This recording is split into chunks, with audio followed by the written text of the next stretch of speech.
प्रिय साथियों नमस्कार, मैं डॉक्टर जी के गोस्वामी आज आपसे चर्चा करेंगे फोरेंसिक विषय में।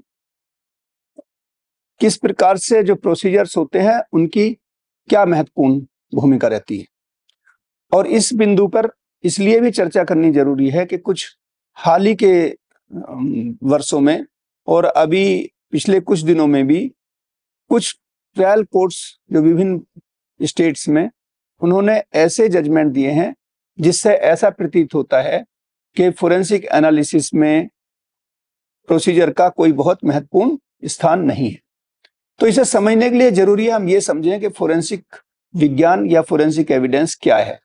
तो फोरेंसिक विज्ञान है साथियों, law plus science is equal to forensic science, यानी कि लॉ के बिना फोरेंसिक साइंस अधूरी है।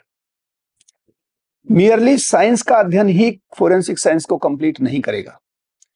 और एक चीज और समझिए कि इसमें दो हिस्से हैं फोरेंसिक साइंस के। एक है जो साइंटिफिक प्रिंसिपल्स हैं, जैसे मान लिया आप डीएनए की बात करते हैं तो डीएनए के पीछे जो प्रोफाइलिंग करते हैं उसके पीछे क्या प्रिंसिपल काम करता है, लेकिन साथ ही साथ प्रोसीजर इक्वली इंपॉर्टेंट है। क्यों कि मान लिया आपने डीएनए का सैंपल उठाया, उसमें कोई टेम्परिंग हो गई, कुछ मैनिपुलेशन हो गया, कोई उसमें मिलावट हो गई, या आपने कोई सैंपल लिया उसकी चेन ऑफ कस्टडी कंप्रोमाइज हो गई, किसी ने उसको बदल दिया, मैनिपुलेट कर दिया। और इसी तरीके से लेबोरेटरी के अंदर अगर लैब एक्रीडेटेड नहीं है, लैब के प्रोसीजर्स सेट नहीं है, प्रोटोकॉल्स नहीं है, तो फिर ये साइंस कहलाने लायक नहीं है, इसको कहते हैं जंक साइंस। तो मैं यहां बिल्कुल स्पष्ट करना चाहता हूं कि विज्ञान को तब आप सही मानेंगे जब उसमें प्रोसीजर्स ठीक ढंग से किए गए हों। और एक चीज और भी महत्वपूर्ण है साथियों, जो मैं जुडिशरी के जो हमारे जज साहिबान हैं, प्रोसिक्यूटर्स हैं, डिफेंस लॉयर्स हैं, पुलिस है, वो ध्यान दीजिए कि जब हम कभी अपना अध्ययन करते थे और मैथमेटिक्स का कोई सवाल है जिसका आंसर 20 है, तो अगर हम केवल 20 उत्तर देते थे तो हमें जो हमारे टीचर थे वो पूरे मार्क्स नहीं देते थे।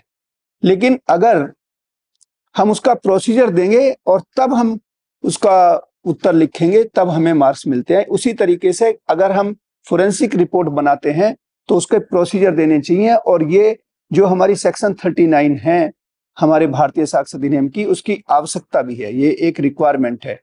तो जरूरी है कि हम समझें कि हमारे प्रोसीजर का कितना महत्व है फोरेंसिक एविडेंस में। इन्हीं शब्दों के साथ मैं आपसे विदा लेता हूं, इस अनुरोध के साथ कि आप हमारे इस चैनल को सब्सक्राइब करें और शेयर करें। धन्यवाद।